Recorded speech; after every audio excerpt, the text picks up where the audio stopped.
Avis vascular centre మన దేశంలోనే the best varicose vein hospital.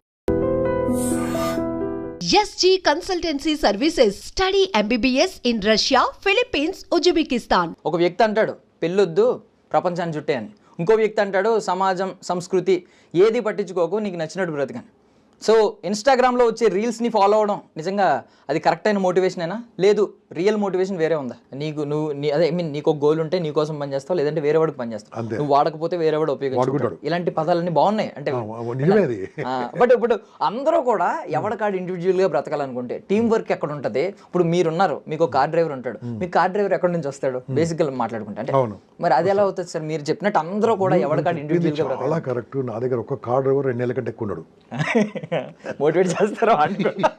సొంత కార్లు కొన్నారు, దుబాయ్కి వెళ్ళిపోయారు, బిజినెస్లు పెట్టుకున్నారు, చెరుకు బండి పెట్టుకున్నారు, వ్యవసాయంకి వెళ్ళిపోయారు. ఫస్ట్ డే రాగానే నా మాటలను వింటా ఉంటాడు, నా ఫోన్ అని వింటూ ఉంటాడు. ప్రతి ఒక్కరు కూడా పని చేద్దాం చెప్తాను నేను, జాబ్ చేద్దాం చెప్తాను ఓపెన్గా. నేను నీకు తెలివినప్పుడు జాబ్ ఎందుకు చేయాలని 100% అన్నట్టుగా 16 డ్రైవర్ పనిచేస్తున్న దగ్గర. సో అది రకంగా మంచిదే కదా. I motivated this many people, I will motivate. నేను చేస్తాను. వ్యవసాయం చేసుకోమని చెప్తాను, పని చేసుకోమని చెప్తాను. ఎందుకు ఒకటి దగ్గర పని చేయాలి? పని చేసే కెపాసిటీ ఎప్పుడు ఉండాలి తెలుసా? పని ఎప్పుడు చేయాలి తెలుసా? ఆ పని నేర్చుకున్నప్పుడు. నేను కూడా 84, 85, 86లో I work with a Marwadi company. మనిషి నన్ను ఎలా వాడుకుంటూ నాకు బాగా తెలుసు. ఓకే, అక్కడ పని చేశాను కాబట్టే ఇప్పుడు నాకు పని విలువ తెలిసింది. పని కోసం పని చేయించాలి, పని నేర్చుకొని పని చేయించుకోవాలి. పని నేర్చుకొని నువ్వు పని తీసుకో, పని పెట్టుకో, అప్పుడు పార్ట్నర్షిప్ తీసుకో, 10 మందిని డెవలప్ చేయి, నువ్వు డెవలప్గా. కానీ అసలు పనిలో ఉన్నదంటే ఒప్పుకోను. ఫర్ ఎగ్జాంపుల్ ఈయన పేరు ఏం పేరు, గూగుల్ CEO పేరు సుందర్ పిచాయ్. ఆయన కూడా పనుడే కదా. అదే నేను అనింది కదా. మైక్రోసాఫ్ట్ సత్యానాథ్ చేస్తే అలాంటి జాబులు చేయి, చేస్తే అలాంటి జాబులు చేయి. ఎంతమంది 100 మంది లేరు, అలాంటి వాళ్ళు 100 మంది కంటే ఎక్కువ లేరు. అలాంటి జాబులు చేయి. ఇదేందండి 30,000 రూపాయలు ఏందండి? సారీ, ఇక్కడ మన మిత్రులు వింటున్నారు, ఫీల్ అవుతారు. 30,000 ఏందండి? 30,000 పర్ మంత్ అంటే రోజుకు 1,000 రూపాయలు. అడ్డం మీద కూలికి అంతకంటే ఎక్కువిస్తారు. ఏం బతకండి? నేను బీటెక్ అయింది, BE అయింది, ఇంటర్మీడియట్ అయింది, ఏది చదువుకొని 30,000 పనిచేస్తారు. ఎందుకు ఏం చేయాలండి? ఈ బతుకు తర్వాత రాదు. ఈ కంపెనీ వాడు మనం వాడుకుంటున్నాడంటే కంపల్సరీ మనం వీక్ అవుతున్నాం. అక్కడ నేర్చుకోండి, ఇక్కడ నేర్చుకోండి, ఈ యాంకరింగ్ నేర్చుకోండి, మీరు ఈ పని నేర్చుకోండి, మీరు సొంత ఛానల్ పెట్టుకోండి. మీరు చెప్పారు యా చేయండి, నేను వద్దాను. ఎందుకంటే నేను వద్దాను. బట్ వర్క్ నేర్చుకోవడానికి పని చేయండి. వెళ్ళిపోతారు. నేను మా సంస్థకు చెప్పుకున్నాను, నేను జాబ్ చేస్తాను, ప్లీజ్ దయచేసి పీకేకండి. నేనేం మోటివేట్ అవ్వలేదు, బట్ ఇది మోటివేట్ అయ్యానండి. నేను కార్ డ్రైవింగ్ నేర్చుకుంటాను. నెక్స్ట్ మంత్ మాత్రం మీరు ఏమైనా మానేస్తే మాత్రం నెంబర్ 1 నేను జాయిన్ అవుతాను. 2 నెలల్లో నేను కూడా ఎక్కడో చోటుకి వెళ్తాను. ఇప్పుడు మీరు మీ యజమానికి ఏం చెప్పారు? మీరు ఒప్పుకున్నారు. ఇప్పుడు వెళ్ళిపోతాను ఒప్పుకున్నారు. మీరు ఒప్పుకున్నారు. మీరు గ్యారెంటీ వస్తా. మీరు ఆ కార్ డ్రైవర్గా రాక్కర్లేదు, నా వీడియోలు చూస్తారు. మీరు జస్ట్ వీడియోలు వాచ్ చేస్తారు. ఎంతమంది అండి, ఎంతమంది రిజైన్ చేసేసారు అంటే అందరు చేయమంటలేను. మీకు ఆ ఫెసిలిటీ ఉన్నప్పుడు చేయండి.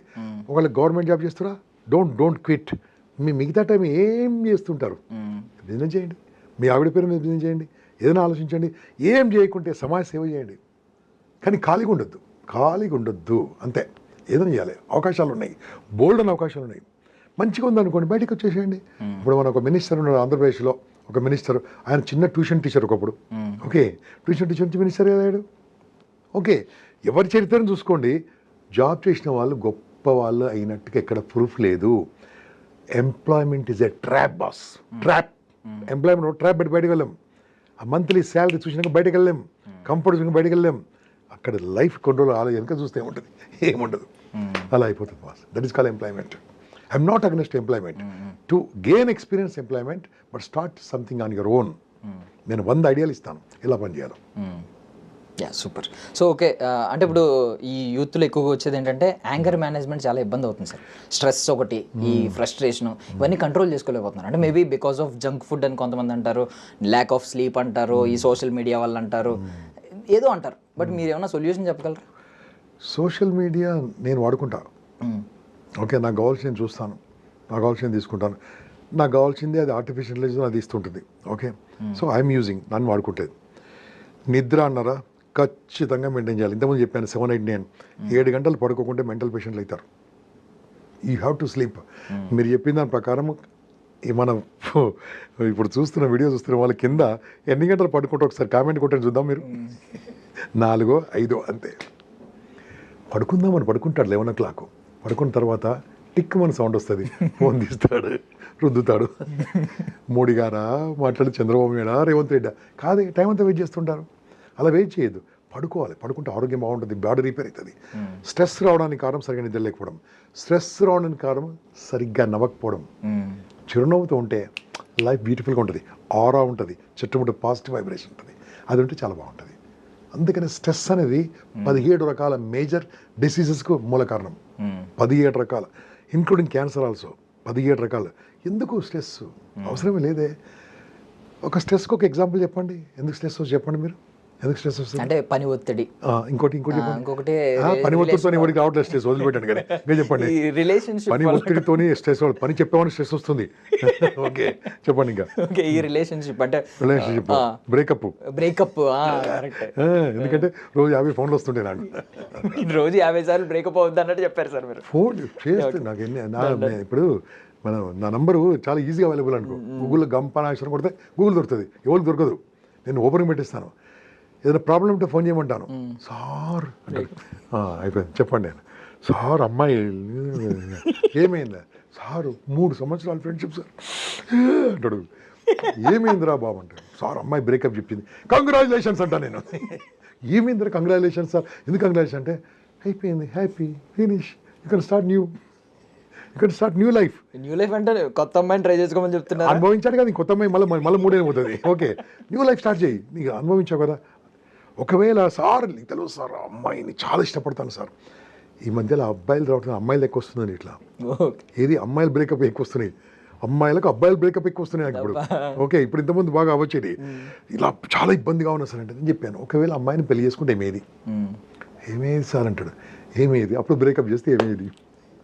అదేదో మంచి జరిగింది కదా ఇప్పుడే అర్థం చేసుకున్నాను కదా సార్. ఈ పాయింట్ నాకు అర్థం కాలేదు. Enjoy festival.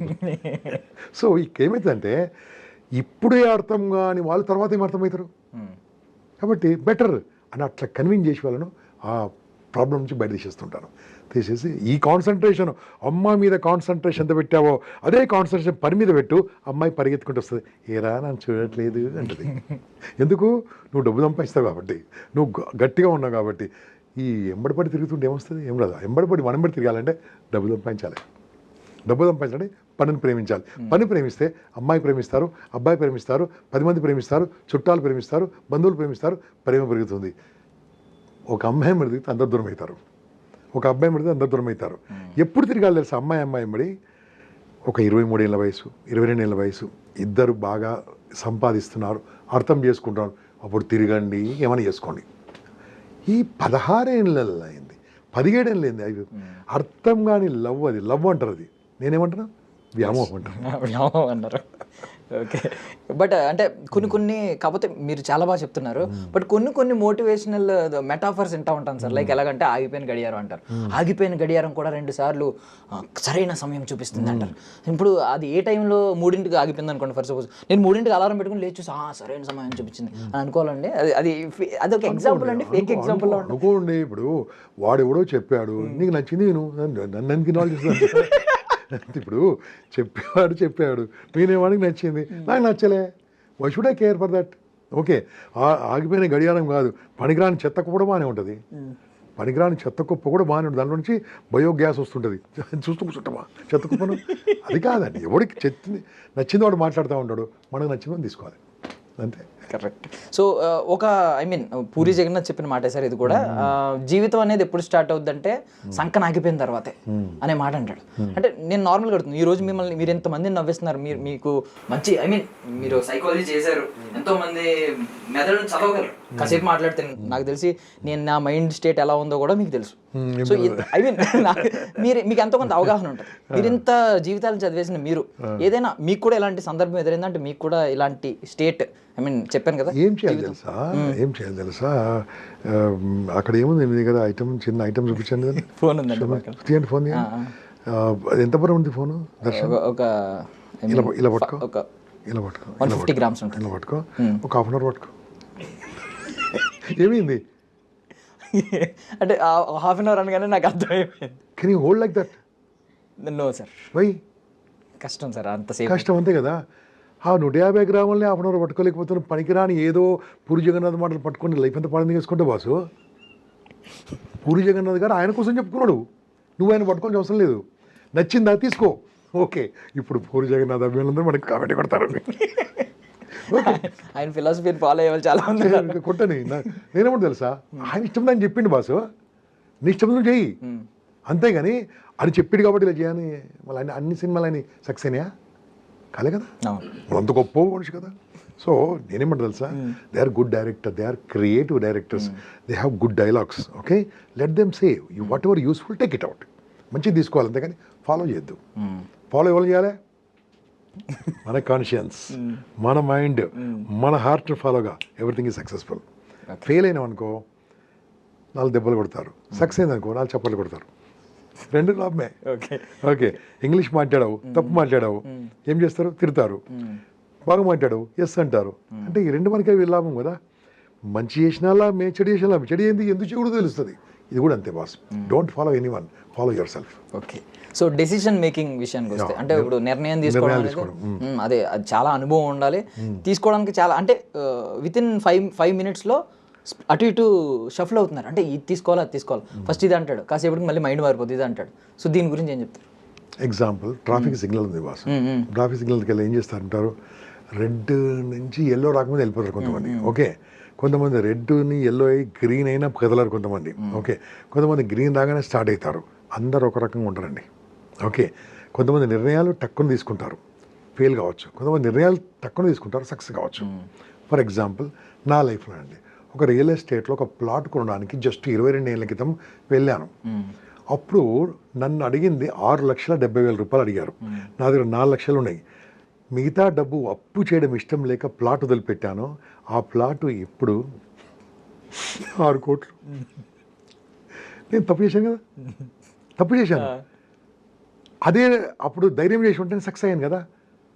సక్సెస్ కాలే. 6 లక్షలు ఇక్కడ, 6 కోట్లు ఇక్కడ. ఐమ్ టాకింగ్ అబౌట్ కోకాపేటలో. సో అక్కడ తప్పుడు నిర్ణయం తీసుకున్నాను. అప్పుడు ఏం చేయాలి తెలుసా, అలాంటి టైంలో నేనేం తప్పు చేసినా నా నిర్ణయం తీసుకున్నాను. 10 మందిని అడిగేదండి, అన్నయ్య గారు ఇక్కడ కోకాపేటలో ల్యాండ్ వచ్చింది, నేను తీసుకోవచ్చా? అడిగిన తర్వాత ఎవరెవరు చెప్తారు, ఆ కోకాపేటలో ఏం ల్యాండ్ ఉంది చూసి నేను తీసుకున్న నిర్ణయాలు 6,70,000 బదులు ఒక 3 రోజుల తర్వాత 7 లక్షలు కావచ్చు. కొన్నా ఇప్పుడు నాకు 70 కోట్లు ఉండేది ప్రాపర్టీ. అంటే కొంతమంది సలహాలు తీసుకోవచ్చు. ఇప్పుడు మన వీడియోలు ఉన్నాయి వాస్, అన్నీ కూడా ఉచితమైన సలహాలే, అన్నీ చూడవచ్చు. అందరూ ఫాలో కావాలేదు, వాళ్ళకి నచ్చింది తీసుకొని ముందుకెళ్తే బాగుంటుంది. అంతేగాని ఎవరో వెంబడి మనం నడవద్దు. నిర్ణయాలు అనేది ఆకస్మిక నిర్ణయాలు పనికిరావు, లాంగ్ నిర్ణయాలు పనికిరావు. దాన్ని ఆలస్యం అమృతం విషం అంటారు. అంత లాంగ్ కూడా పనికిరాదు. దాన్ని కరెక్ట్ టైంలో కరెక్ట్ తీసుకోవాలి. పెళ్ళి ఎప్పుడు చేసుకోవాలి చెప్పండి? అది మిమ్మల్ని అడుగుతున్నాను, ఇప్పుడు ఎప్పుడు చేసుకోవాలి? కొంచెం కష్టమైన కష్టమైంది, అది నిన్న అడుగుతున్నాను. ఎప్పుడు చేసుకోవాలి? ముదిరిపోయిన చేసుకోవాలి. సెటిల్ అయిపోయాం మనకంటే మనకు కాదు, నీకు మనకు కాదు. ఓకే, ఎప్పుడు చేసుకోవాలి? ఎప్పుడంటే నేను ఒక కుటుంబాన్ని పోషించగలను అనే నమ్మకం వచ్చింది. ఎప్పుడు వస్తుంది పోషించేది? అంటే వచ్చే ఆదాయం బట్టి. ఎప్పుడు ఆదాయం వస్తుంది? పని చేసిన